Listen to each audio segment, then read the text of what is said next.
প্রিয় দর্শক, মাহে রমজানের শুভেচ্ছা। আমন্ত্রণ জানাচ্ছি আরএফএল জগ নিবেদিত শরবত সমাহার অনুষ্ঠানে। এই পুরো রমজান মাস জুড়ে আমি রিচি সোলাইমান থাকছি আপনাদের সঙ্গে বাহারি সব শরবত নিয়ে। আজ আপনাদের বানিয়ে দেখাবো বেলের শরবত।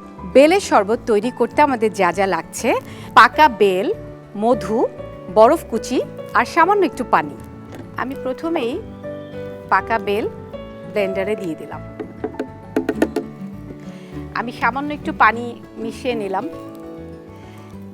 কারণ যে কোনো শরবতেই একটু পানি মেশাতে হয়, না হলে আসলে অনেক বেশি ঘন হয়ে যায়। আর তার সাথে দিয়ে দিলাম একটু মধু, আর বরফ কুচিটা আমি এখন একটু দিব, আর বাকিটা সার্ভ করার সময়।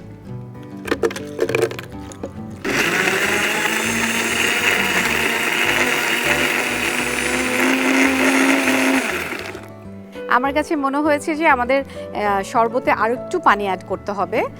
আর আমি এই জগের থেকে পানি নিয়ে নিচ্ছি। আর জগের ক্ষেত্রে আমার সব থেকে পছন্দ এবং আস্থা কিন্তু আরএফএলের জগ, কারণ আরএফএলের জগ বিপিএ ফ্রি এবং ফুড গ্রেড আছে।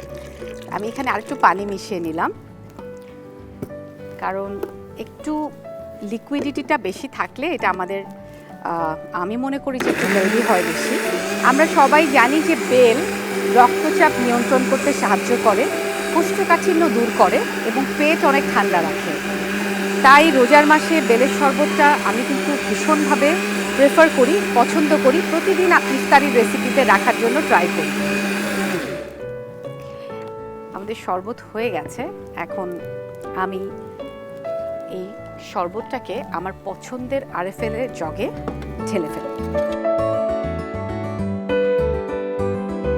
আমি শুরুতেই বলেছিলাম যে যেহেতু বরফ কুচিটা আমি অর্ধেক দিয়েছি, আপনারা আপনাদের পছন্দ মতো বরফ অ্যাড করতে পারেন, মধু অ্যাড করতে পারেন। আর এখানে আমি মধুটা অ্যাড করেছি কারণ হচ্ছে যে আমরা সবাই জানি যে মধুতে অ্যান্টি অক্সিডেন্ট আছে, যেটা আমাদের শরীরের জন্য খুবই ভালো। সো চিনির বদলে সবসময় আমরা মধুটাই প্রেফার করব। আমি আরএফএলের জগটাই ব্যবহার করি সব সময়, কারণ আমরা জানি যে আরএফএল জগ 100% ফুড গ্রেডিং এবং বিপিএ করা। তাই জগের ব্যাপারে নো কম্প্রোমাইজ, আমার প্রাধান্য আরএফএলের জগ। তৈরি হয়ে গেল আমাদের বেলের শরবত। প্রিয় দর্শক, সারাদিন রোজা রাখার পর আমাদের শরীর একদম ক্লান্ত হয়ে যায়। প্রচুর পানি খেতে হয় হাইড্রেট থাকার জন্য। কিন্তু পানি কি সবসময় খেতে ভালো লাগে? বিশেষ করে বাচ্চারা তো খেতেই চায় না। তাহলে কি করতে হবে? আমাদের নানান রকমের শরবত বানিয়ে খাওয়াতে হবে, নিজেদেরও খেতে হবে। কেন? আমাদের নিজেদেরও হাইড্রেটেড থাকতে হবে, বাড়ির সবাইকে হাইড্রেটেড রাখতে হবে। সেজন্য আমি কিন্তু প্রতিদিন আপনাদের সামনে এসে হাজির হব এক এক রকমের শরবতের রেসিপি নিয়ে। আপনারা কিন্তু কেউ মিস করবেন না। একই সময় আমি থাকবো আপনাদের সাথে শরবতের রেসিপি নিয়ে। আজকে তাহলে বিদায় নিচ্ছি। কাল আবার দেখা হবে একই অনুষ্ঠানে, একই সময়।